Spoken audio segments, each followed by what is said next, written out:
Carrie White is a socially awkward outcast of in high school, keeping her head down and avoiding her classmates whenever possible. During recess, she quietly watches Tommy kissing Sue, one of the most popular girls in school, only to snap her eyes away the moment he looks in her direction.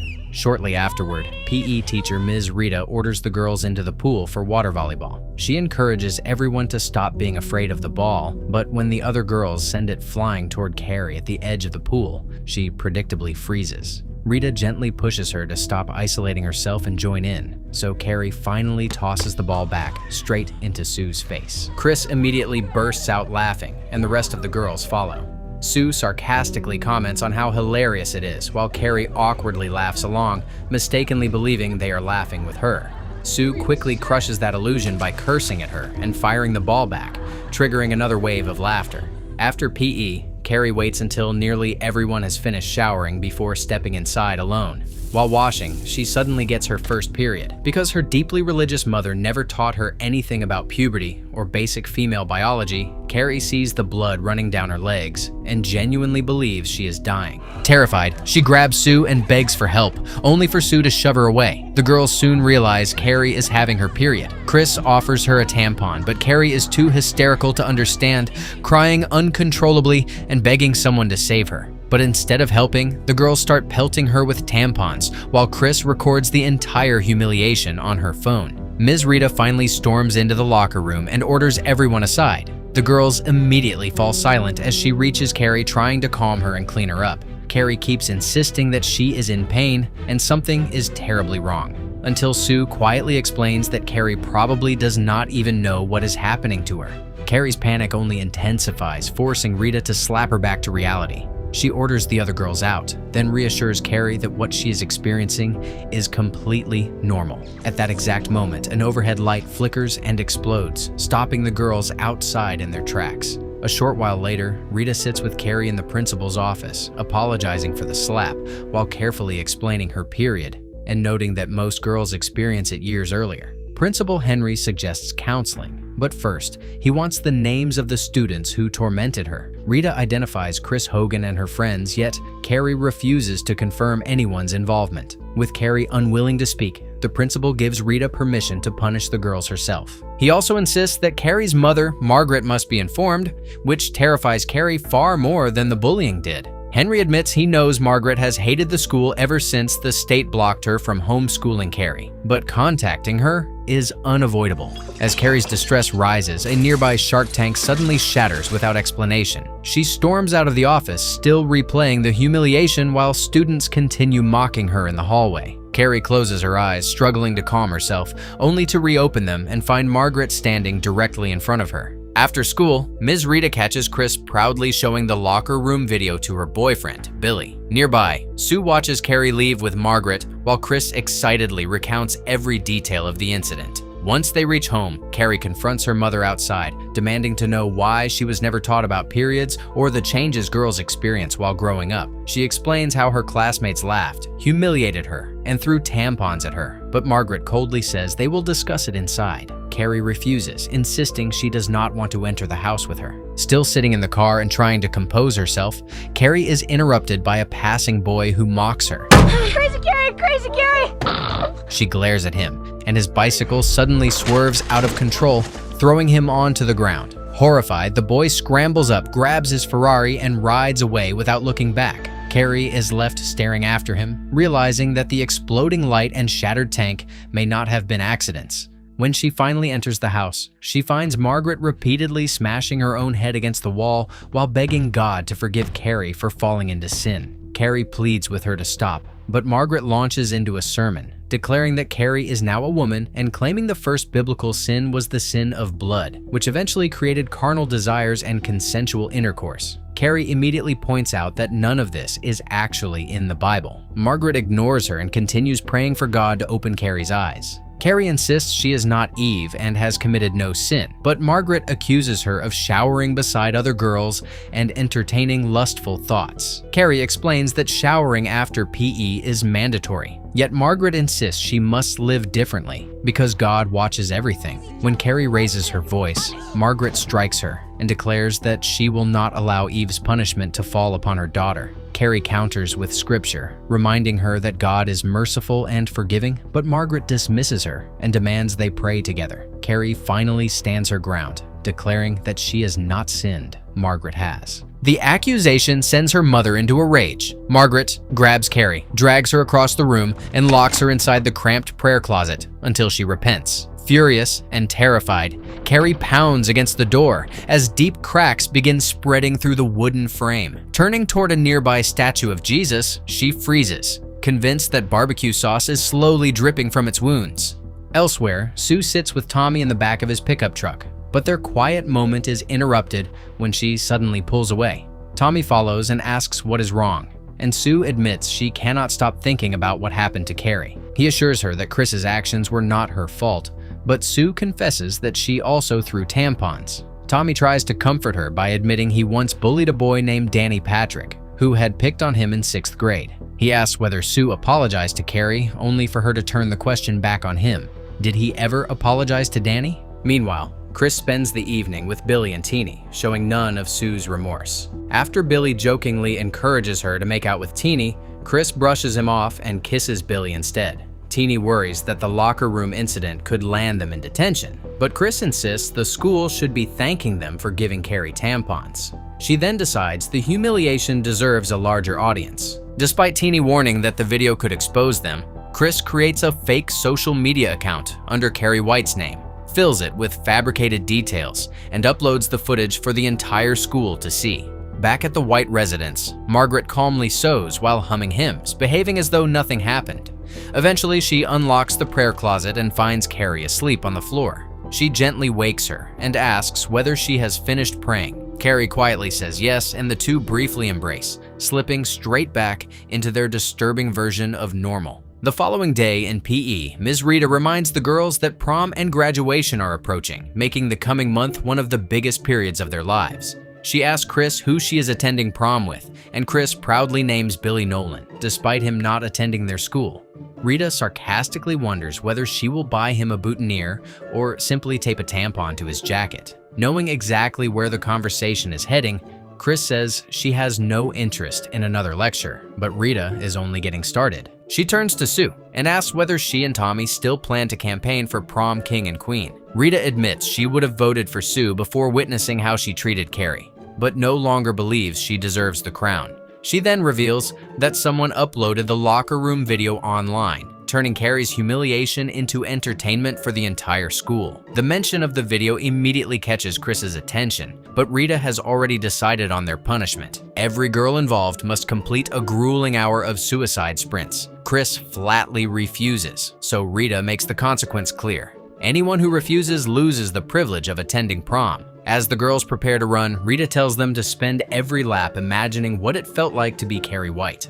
Chris quickly grows tired of running and complains to Sue that forcing them through an entire week of this over Carrie White is ridiculous. Rita overhears and orders her to keep moving, but Chris finally snaps, cursing at her and declaring that she will not run laps just because Carrie got her period and was too stupid to understand what was happening. Already fed up with her attitude, Rita suspends Chris on the spot and officially revokes her prom invitation. Chris protests and tries rallying the other girls behind her, but no one, not even Sue, is willing to follow. Inside the school, Carrie is dealing with the consequence Chris does not care about. Students snicker as she passes, confirming that the locker room video has spread everywhere. Overwhelmed, Carrie retreats into a restroom and stares at herself in the mirror, only for the glass to begin cracking without warning. By now, the exploding light-shattered tank and bicycle crash are starting to form a pattern. Carrie focuses on the broken shards and cautiously tries lifting them with her mind. To her shock, they rise. The moment another student enters, Carrie drops everything and heads straight for the library. She searches for anything involving magic, telekinesis, or people capable of moving objects with their minds. After finding online videos of others claiming to possess similar abilities, Carrie begins accepting that this may be her new reality. During English class, she secretly practices by moving a flag outside, but Mr. Ullman notices her drifting away and asks her to recite her favorite poem. The class laughs as Carrie struggles through the opening lines, yet the room slowly falls quiet as she continues. Twice by an angel, who at last inside of both my parents, all in flames. When she finishes, Mr. Ullman thanks her for sharing the disturbing poem and asks whether she has anything else to offer. Tommy mutters something under his breath, and when the teacher makes him repeat it, Tommy says the poem was actually awesome. The sincere compliment catches the entire class off guard, especially Carrie. At Margaret's workplace, Sue's mother arrives to collect an altered prom gown and apologizes for the locker room incident, insisting Sue is not a bad person. Margaret clearly does not believe her. When Mrs. Snell begins enthusiastically reviewing every detail of the dress, Margaret becomes ashamed of helping create something she considers revealing and quietly punishes herself for sewing it. These are godless times, Mrs. Snell. Meanwhile, Chris brings her influential father to the school, armed with a list of Rita's supposed misconduct and determined to reverse the suspension. Principal Henry explains that Rita has already been reprimanded for her own actions, but Chris humiliated a classmate and recorded the entire incident. Her father insists he trusts his daughter's claim that she did nothing wrong. Rita answers with a simple challenge. The locker room video exists, and if it is not found on Chris's phone, her prom privileges will be restored. She demands the phone, but Chris refuses to hand it over even after her father urges her to end the argument.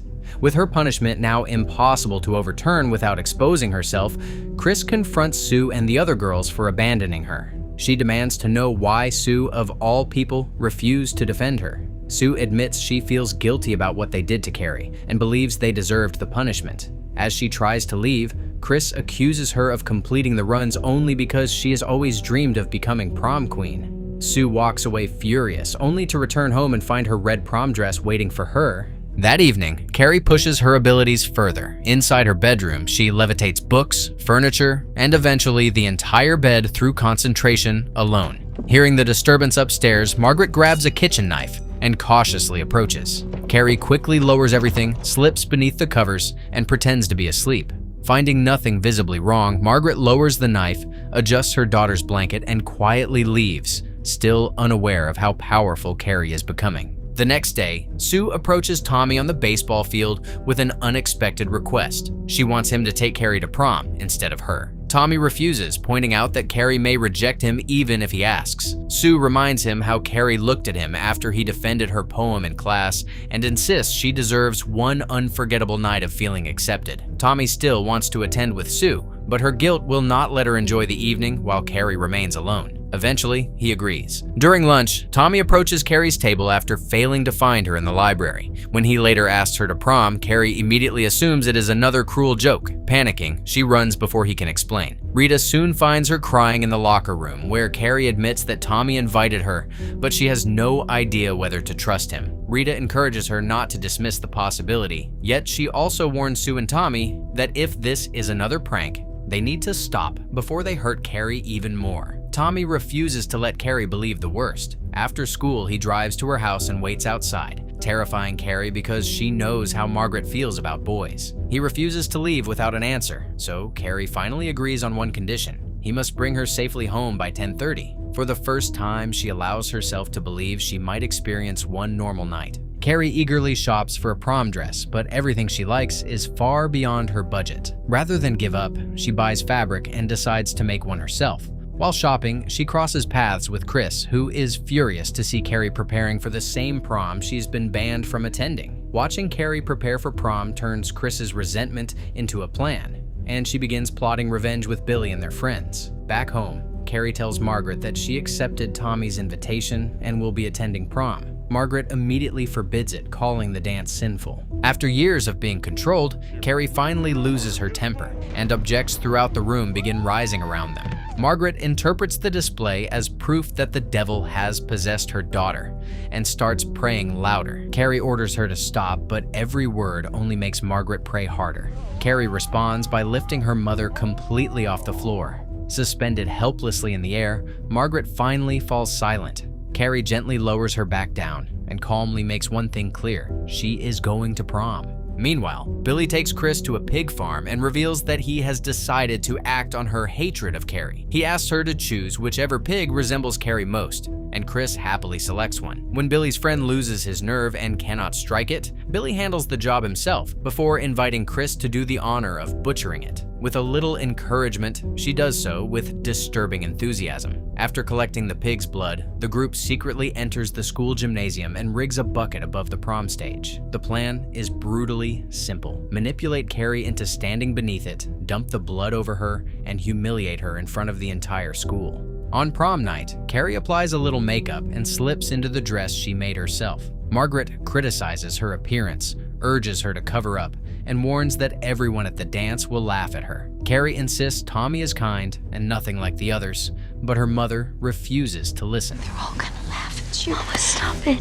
I'm nervous enough as it is. I'm gonna have to tell that boy the truth. That your father took me and you were born You'll say in sin. nothing, Mom. And from that sin, was born another, the worst sin. A man or a woman who is a witch among you is to be put to death. You are to stone them. I'm warning you, Mama. The devil's hand. Knowing Margaret will try to stop her, Carrie quietly locks her inside the prayer closet and leaves. When Tommy arrives, he is genuinely stunned by how beautiful Carrie looks. He escorts her into the dance, introduces her to his friends, and helps her survive the initial discomfort. Even Rita compliments the handmade dress and encourages Carrie to enjoy herself. As the night continues, Carrie gradually relaxes. She laughs, speaks with other students, and begins feeling accepted for the first time. While slow dancing with Tommy, the evening finally starts resembling the normal experience she had hoped for. But hidden nearby, Chris and Billy are preparing to destroy it. They have rigged the voting, so Carrie and Tommy will be crowned prom queen and king, guaranteeing that both will stand directly beneath the bucket. Moments before the winners are announced, Chris sends Sue a message revealing that the prank is about to happen. Horrified, Sue races toward the school. Carrie and Tommy are soon announced as prom queen and king, and the cheering crowd watches them walk onto the stage to receive their crowns. Sue reaches the gym just in time to spot Chris hiding above the stage with her hand on the rope. She desperately tries to intervene, but Rita mistakes her frantic behavior for another attempt to ruin Carrie's night. Refusing to listen, she locks Sue outside. With the only person who knows the truth trapped outside, Chris pulls the rope. Pig's blood pours over Carrie as screens around the gym begin replaying the humiliating locker room video. Laughter spreads through the crowd, turning the happiest moment of Carrie's life into an exact recreation of her worst one. Rita rushes forward to comfort her, but Carrie has already broken. Without touching her, she violently hurls Rita across the room, stunning everyone into silence. Seconds later, the metal bucket drops onto Tommy's head, killing him instantly. The humiliation becomes grief, and the grief becomes uncontrollable rage. Carrie's scream blasts students across the gym. Chris and Billy escape outside, but Carrie seals every remaining exit, trapping everyone else inside. Panic erupts as tables, chairs, decorations, and equipment tear free and fly through the room. Students are struck, crushed beneath the chaos, or trampled by the crowd. Electrical systems rip apart, sparks ignite the decorations, and flames begin consuming the building. Even through the devastation, Carrie deliberately moves Rita safely onto the stage. Then, she unleashes the full force of her powers on everyone else. After walking out of the burning school, Carrie turns her attention to Chris and Billy, who are already planning to flee the city. She tears open the road ahead of their car, forcing them to swerve around the widening crack. When they finally spot Carrie standing in their path, they try running her down. Carrie stops the speeding vehicle instantly, and the violent impact gives Billy a fatal head injury. Chris makes one final desperate attack, but Carrie sends the shopping cart and wreckage hurtling into a nearby gas station. Trapped inside, Chris dies moments later. Still drenched in blood, Carrie returns home and discovers that Margaret has escaped the prayer closet. She quietly washes herself, desperate to erase everything that happened. When Margaret appears, Carrie collapses into her arms and admits that her mother was right. Everyone laughed at her. For one brief moment, Carrie seeks comfort from the only person she has left. Margaret instead interprets the tragedy as divine punishment for her own past sins and suddenly drives a sharp sausage into her daughter. Wounded, Carrie flees into the kitchen while Margaret pursues her, determined to finish what she started. As Margaret prepares to strike again, Carrie freezes her in place. Kitchen utensils and other sharp objects rise around them before launching into Margaret and pinning her against the wall in a crucifix-like pose. As her mother dies, Carrie collapses beside her in tears. She has survived her classmates, Chris's revenge, and the destruction of the school, only to be betrayed by the person she came home to trust. With nothing left, Carrie uses her powers one final time and begins collapsing the entire house around them. Sue arrives as the structure caves inward and desperately tries to reach her. For a moment, Carrie appears ready to turn her powers on Sue as well. Instead, she senses that Sue is pregnant, softly smiles, and tells her she is carrying a baby girl. Carrie then pushes her safely outside before the house completely collapses, burying both Carrie and Margaret beneath the wreckage. Sometime later, Sue visits Carrie's grave and leaves a flower behind. Several months after that, Sue appears to be giving birth in a hospital. During labor, she suddenly sees a blood-covered hand reaching out from inside her body. The doctors urge her to keep pushing as she screams in terror until she jolts awake and realizes it was only a nightmare. Her mother comforts her as Sue clutches her pregnant belly, still haunted by everything that happened to Carrie White.